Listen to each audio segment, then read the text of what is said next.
السلام عليكم ورحمة الله وبركاته. ازيكم يا حبايبي؟ عاملين ايه؟ يا رب تكونوا بخير. النهارده بقى هنعمل كده محشي كوسة وفراخ مشوية، وكمان هنعمل كده نص فرخة عشان نعمل شوربة، وهنعمل كمان ايه مكرونة. يا حبايب قلبي، انا كنت طبخت المكرونة وغطيت عليها عرقت من فوق، بس انا هقلبها كلها كده. شوفوا انا قلبتها ما شاء الله يا حبايبي كده. ده الفطار بتاعنا. تعالوا بقى اما نروح نجيب بقى الحاجات بتاعتنا اللي احنا هنجهزها بقى معاكم. انا معايا كده فرخين، هاخد منهم فرخة ونص اعملها ايه آه مشوية، ونص فرخة هعملها بشوربة يا حبايبي، علشان هنعمل بقى نواشف، لازم يكون شوربة كده جنب الاكل. انا دلوقتي بقطع الصدر قطعتين او 3، يعني ايه بالراحة علشان التتبيلة تخش فيها ايه من جوه.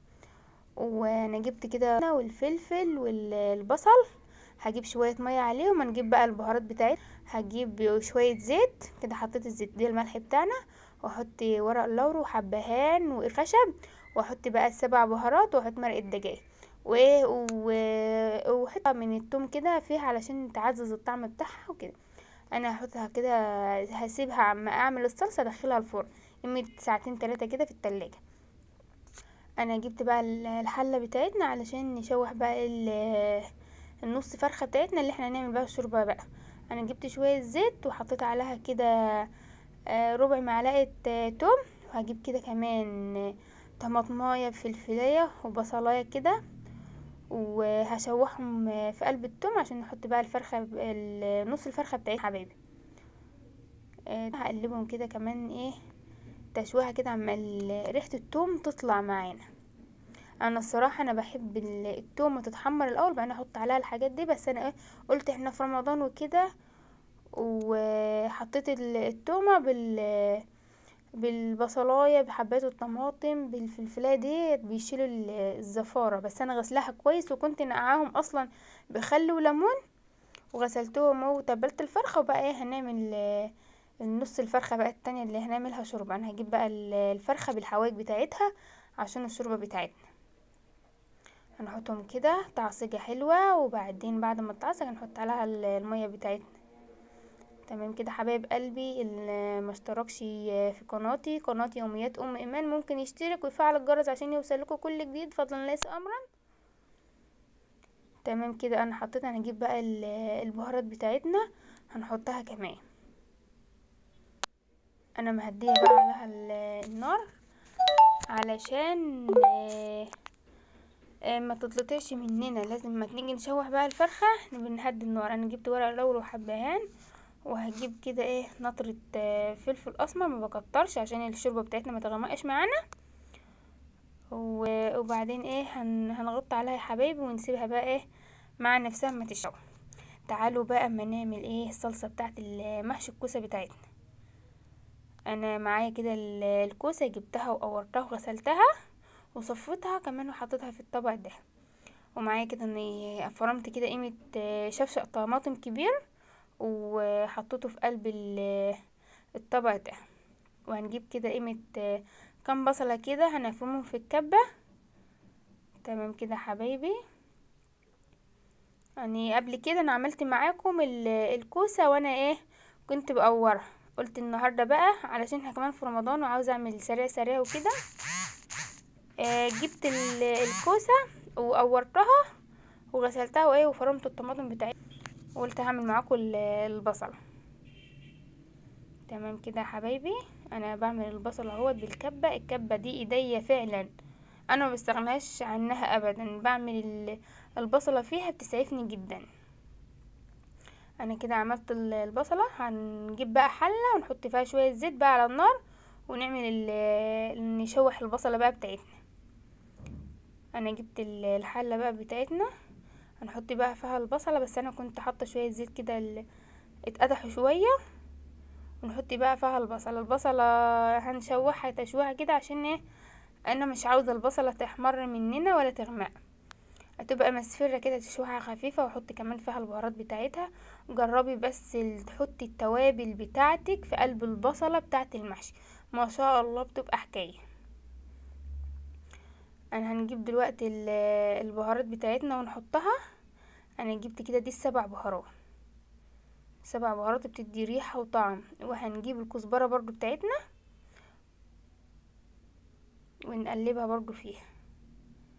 ودي كمان جبت كده نطرة مرق الدجاج، حطيتها ايه فيها، وايه وقيمة كده فصين توم. انا بحط التوم في محشي الكوسه، اما محشي الكرنب ما احطش التوم، عشان الكرنب اصلا كده كده بينفخ مع نفسه. اما الكوسه لازم نحط فيها ايه قيمة فص 2، بيعزز الطعم بتاعه ويخلي لها ريحه حلوه. هنشوح تشويحه كده، التوم تاخد تشويحه مع البصل. انا هعملها كده زي المرتة، تبقى خفيفة يعني في التحمير، عشان احنا كمان ايه صايمين. كل عام وانتم بخير. واحنا في الفطار يعني الحاجة عشان ما تكونش تقيلة كده على المعدة. هنجيب البهارات بتاعتنا حطيناها، وهنجيب بقى الطماطم بتاعتنا نحطها الاول على البصلة. هنسيبها بقى الطماطم مع البصلة بقى ايه تتسبك بقى براحتنا. انا بحب تسبيكة بتاعة المحشي تتسبك يعني تبقى ناشفة كده، علشان لما احط بقى فيها الرز والشبت تبقى ناشفة معايا. يعني مش بحب المحشي يكون صيص معايا مية. وهجيب كده قيمة حتتين الفلفل اللي كانوا فاضلين، هخرطهم فيها تديها كده ايه طعم حلو. نحطهم فيها، وهنجيب الملح بتاعنا كمان ونحطه. يبقى احنا كده ايه خلصنا الصلصة بتاعة المحشي. وانا هبقى اعمل بقى الصلصة بتاعة المكرونة. انا عملتها معاكم قبل كده، بس هوريكم المكرونة وانا ايه بحطها في قلب الصلصة. تمام كده يا حبايبي.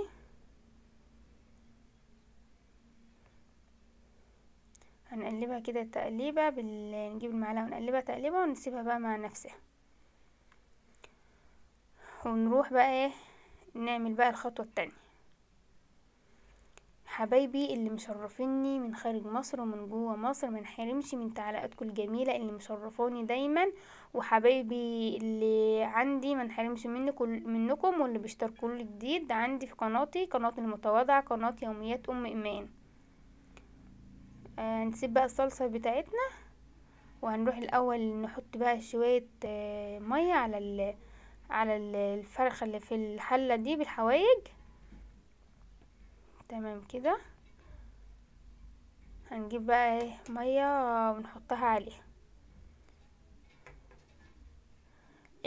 اما انت بتحطي ميه سخنه جامد على الفراخ بتحس ان الفرخه الشوربه بتاعت الفرخه مبيضه كده. اما لما بتجيبي بقى ميه من الفلتر على طول وتحطيها بتخلي الشوربه السمونيه بتاعت الفراخ بتبقى فوق وبتبقى من تحت حلوه، بتبقى جميله قوي. اما الميه السخنه على الفراخ السخنه على طول بحس ان هي بتدي كده ايه لون تاني. انا جبت الملح بتاعنا حطيتها كمان على الصلصه، وحطيت ملح الشوربه بتاعتنا. هنغطي عليها ونسيب دي بقى تتسبك براحتها. وهنروح انا كنت عامله الصلصه بتاعه المكرونه. نعملها بقى احنا كده بنطبخ يا حبايبي بعد العصر. هنروح ندخل الاول الفراخ بتاعتنا تتشوي في قلب الفرن، ونجيب الصلصة بتاعتنا اللي اتسبكت دي بتاعت المكرونة، حطيتها بقى تغلي مع نفسها شوية عشان احط فيها المكرونة. والصلصة بتاعت المحشي هي كده اللي اتسبكت معانا وحطيتها في جنب. اما اعمل بس المكرونة بتاعتنا الصلصة بعملها، وبجيب المكرونة ما بسلقش المكرونة، بحطها فيها وازود شوية مية عليها، واحط بقى لو انت مظبطه الصلصه بتاعتك في الملح ما تحطوش ملح تاني وكده. ونحط عليها ندعه ميه صغيره وهنغطي عليها ونسيبها بقى تغلي مع نفسها. جبنا بقى الرز بتاعنا، وجبت شويه شبت، وجبنا بقى الصلصه بتاعتنا وقلبناها فيها. بس الرز انت بتغسليه قبلها بشويه وتسيبيه بقى في المصفى يصفى، عشان لما تيجي تحط عليه الصلصه مش يبقى منزل ميه. تمام كده. انا دلوقتي جبت الكوسه بتاعتنا وبنحشيها وبحطها في قلب الصينيه وكده. وانا كان في مكان كده يعني ياخد قيمه قرون في فلفل يعني. جبت الفلفل وقورته من فوق وحطيتهم برضو فيها علشان ايه تبقى الصينيه كده كامله، عشان الكوسه يعني ما كفتش معايا في الصينيه. يعني حطيت كام واحده فلفل بس. يعني احنا ايه مش من عشاق الفلفل جامد يعني. اهي شوفوا المكان الوسطاني ده، جبت له 3 قرون فلفل هنحطهم بقى فيه. يبقى كده ايه احنا عملنا كده الصينيه بتاعتنا بتاعت محشي الكوسه. شوفوا ما شاء الله. هنجيب بقى الملح بتاعنا نحط عليها. وهنا شويه حطيت شويه ميه في قلب الكاتل يغلي وهنفض عليها.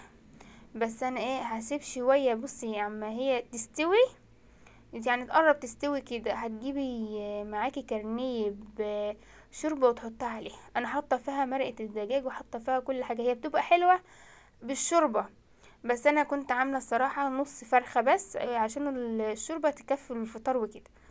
قلت ايه هحط شويه ميه وانا كده كده حاطه مرقه الدجاج في قلب الخلطه بتاعتنا. بس في الاخر يعني بعد ما تغلى احط كمان عليها كرنيه بشوربه وكده هيسويها اكتر.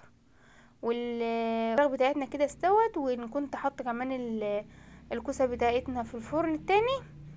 كده يا حبايبي انا خلصت كده المكرونه، خلصت الفراخ، وخلصت كده الكوسه.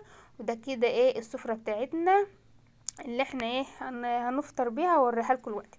بس انا بوريكم الاول المكرونه والكوسه والفراخ كده جاهزه. ودي السفره بتاعتنا يا حبايبي. احنا بننزل انا بعمل اكل عندي، وكمان سلايف الاتنين بيعملوا اكل برضو تحت.